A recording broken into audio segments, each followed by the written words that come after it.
Kevin Spacey is here. He is an Oscar and Tony Award-winning actor. He's on Broadway now in A Moon for the Misbegotten. This is his third starring role in one of Eugene O'Neill's major dramas. The other two plays were Long Day's Journey and Tonight and The Iceman Cometh.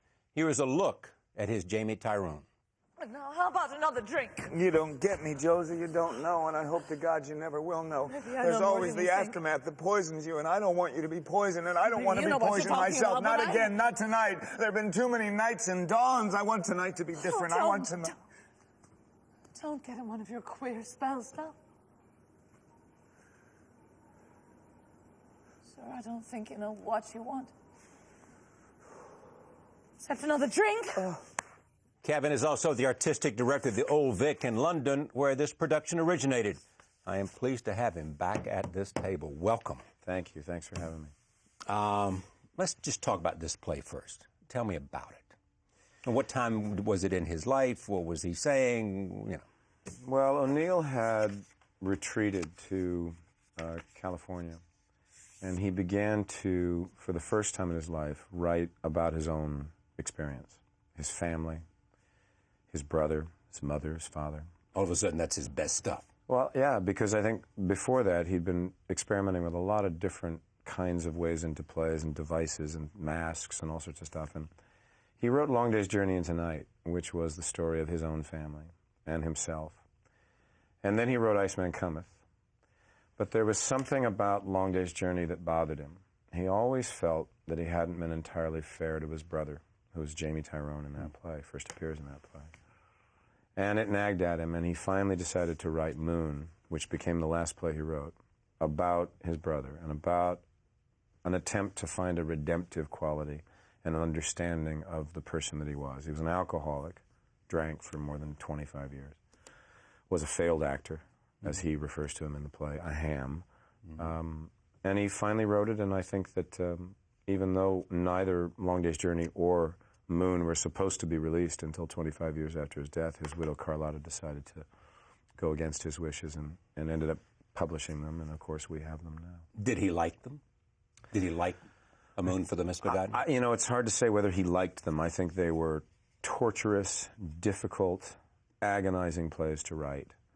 There are these extraordinary stories of him weeping into the night. He had a real system of how he wrote, hours during the day. And by this point in his life, he had such a degenerative disease, he couldn't actually write. He used to write really small with a pencil. You see these papers that are just, the writing is like that. But he got to a point where he had to actually dictate because he could no longer write physically. So it was hard for him, I think. How did he feel about his brother? I think he loved him, and I think what you get in this play is that he understood him.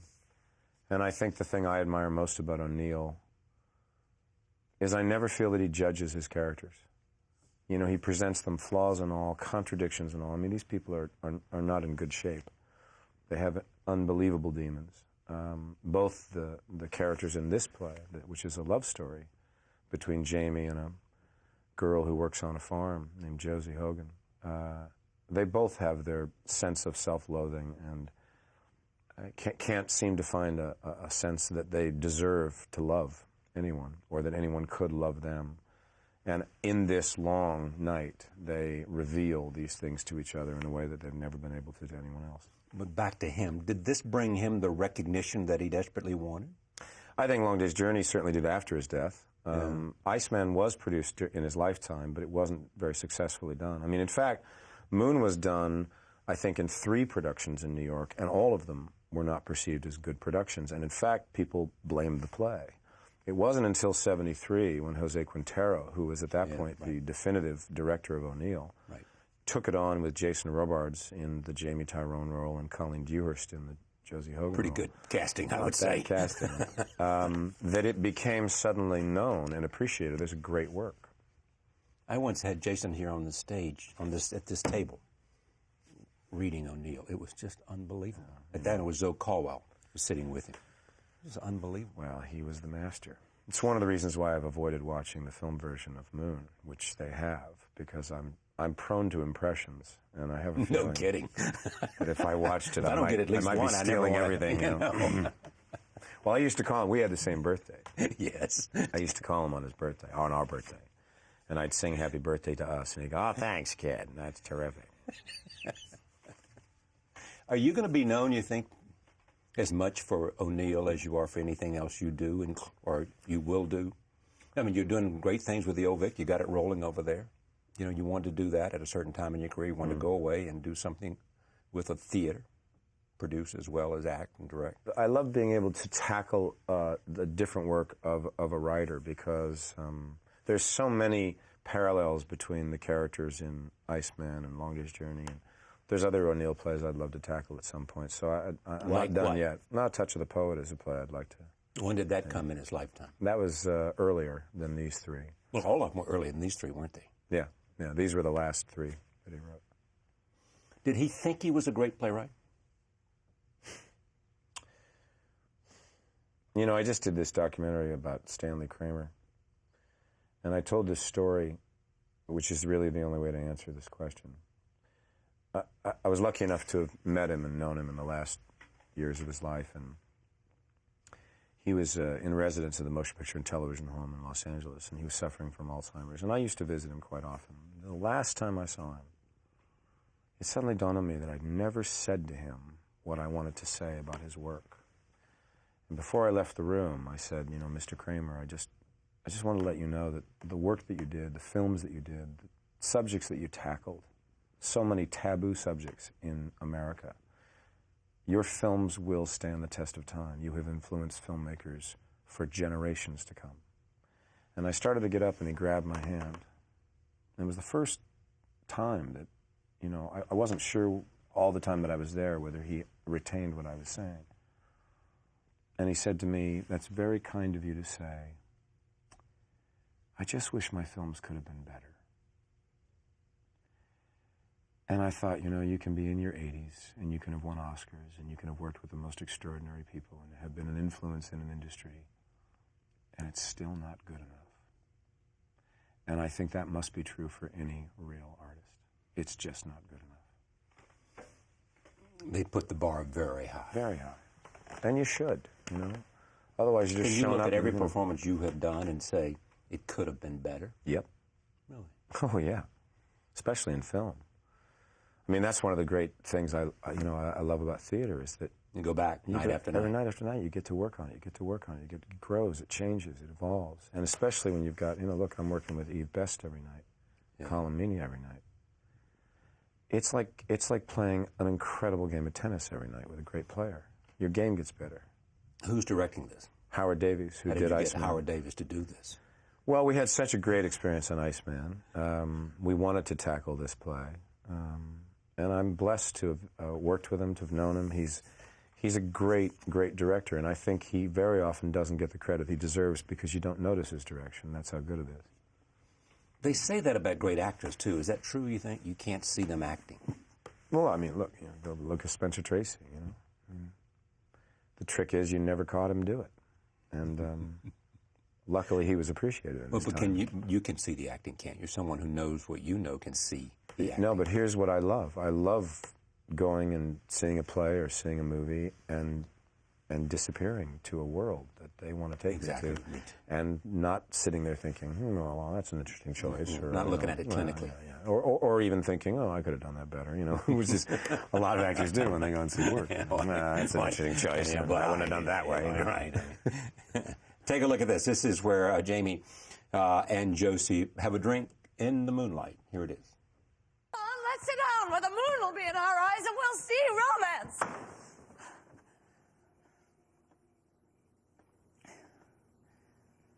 Here's hoping before the night's out you'll have more courage and kiss me.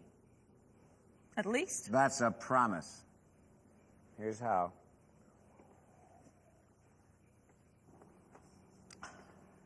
Now don't sink back half dead and alive in dreams the way you were before. No. Had a good last dose of the heebie-jeebies while you were in the house. All done for tonight. Let the dead past bury its dead. Well, that's the talk. There's only tonight. And the moon. And us. Here's what one reviewer said about her, Eve Best. The night belongs to Miss Best, who clearly and winningly mapped the contradictory levels of Josie Hogan, both the blustery facade and the sensitive core. Her not matching O'Neill's description of a big bruiser only feeds our sense that Josie has created a persona to hide behind, as Ms. Bess clumps about the stage like a wrestler in search of a match. That's pretty good, isn't it? That's great. Well, you know, if you meet Emily, which is what we call her, if you meet Emily... Why do you call her Emily? Well, because there was an Eve Best in Equity, so she had to become Eve. Oh, there was an Emily in oh, I see. But we call her She Emily. was Emily, and so Yeah, she had to change it to Eve because, right. And if you meet her, she's elegant, she's long, she's very gracious. And yet she's created the character of this sort of big, lumbering... Actually, the best compliment I heard about Emily was from a friend the other day who said that in the first act he thought she was incredibly tall until another actor walked on stage and was the same height. And he thought, oh, I thought she was so big, because she's playing it in such a way that although she's not the way that O'Neill describes the character, which is a freak, but neither was Colleen Dewhurst. But she's managed to convince herself that she is. That's what the character is. She convinces herself she's a big cow, and she says it enough times that she believes it. And I think everybody can relate to that. We all convince ourselves of things that we're not. When you have done this as often as you have, and when you've done O'Neill as much as you have, does it get easier? The storytelling, I mean, what was interesting about having done it at the Vic, right, and then having about 3.5 months off and then rejoining it, because we had the same cast, is that I think a play grows in the time off. Because all the things that we were working on and exploring and discovering in that last month percolated. We got back together, and I think we knew the storytelling so well. We understood our relationships so much better that we got right back on that horse, and I think the play is sharper and stronger in New York than it was even in England.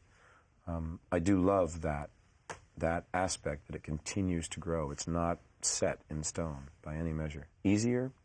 Yeah. It's an emotional journey for us. People often ask, aren't you exhausted?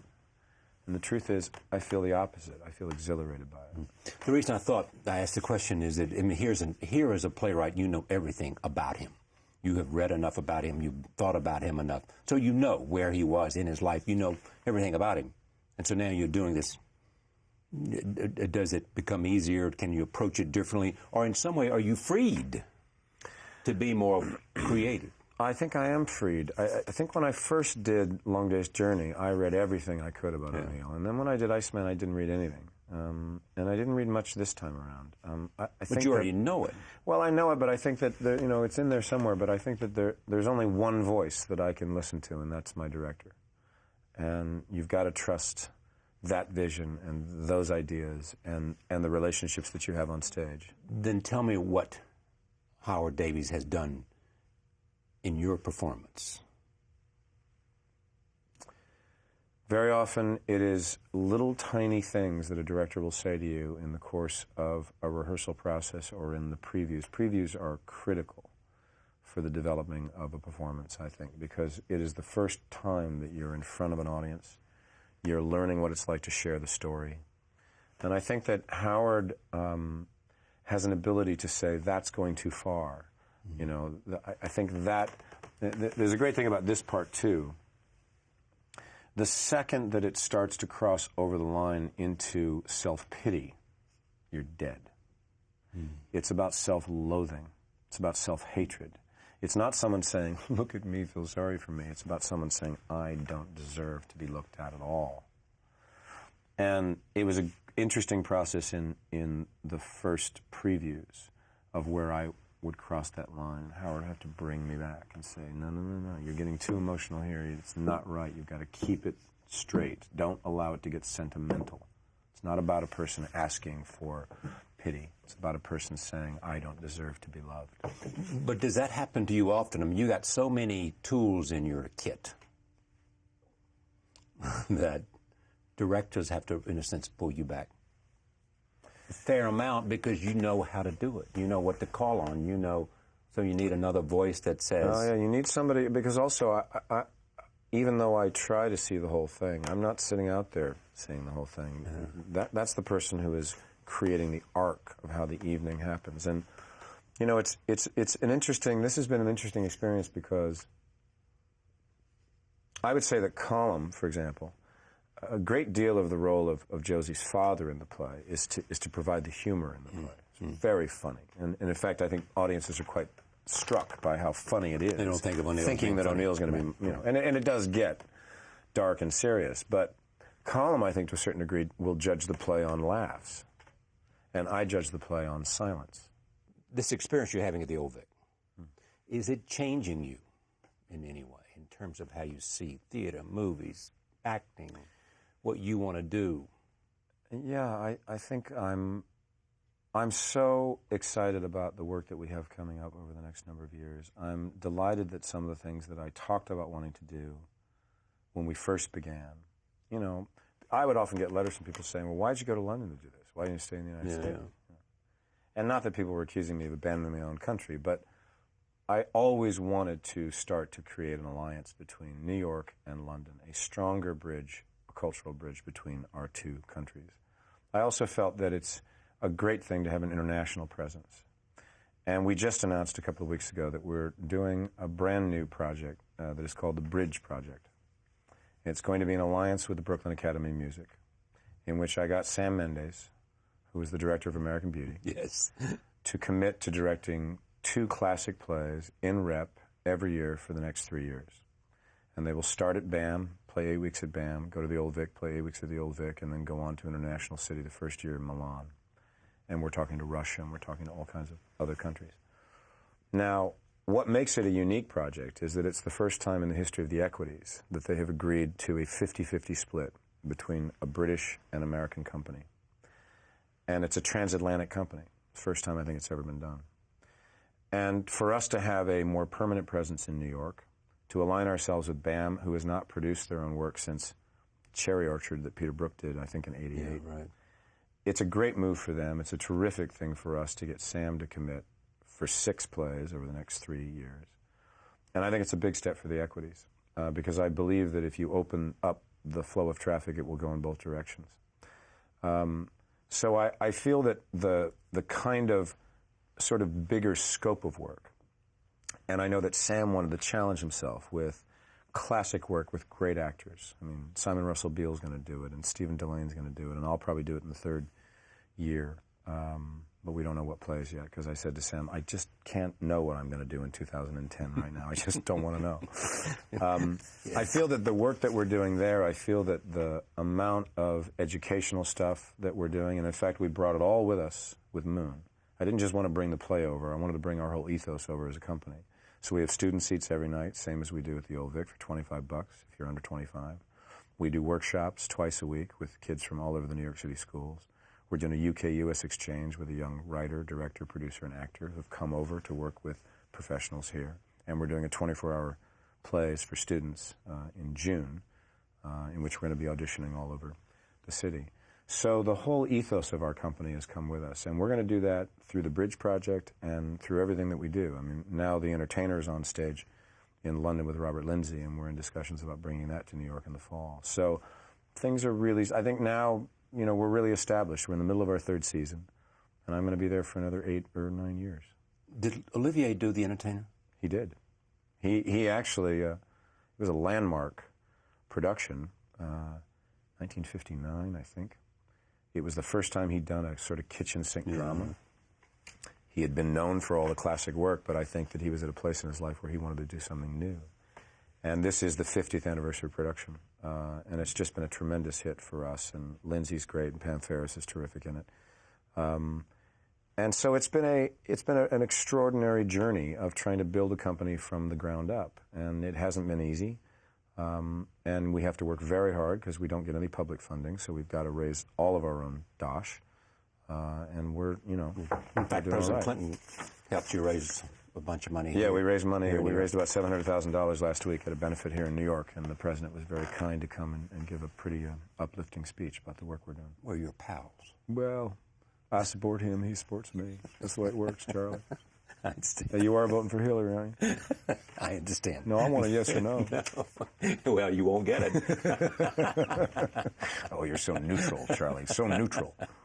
Thank you very much. Thank Good you. luck. It's good to see you. Moon for the Misbegotten at the Brooks Atkinson Theater until June 10th. Thank you for joining us. See you next time.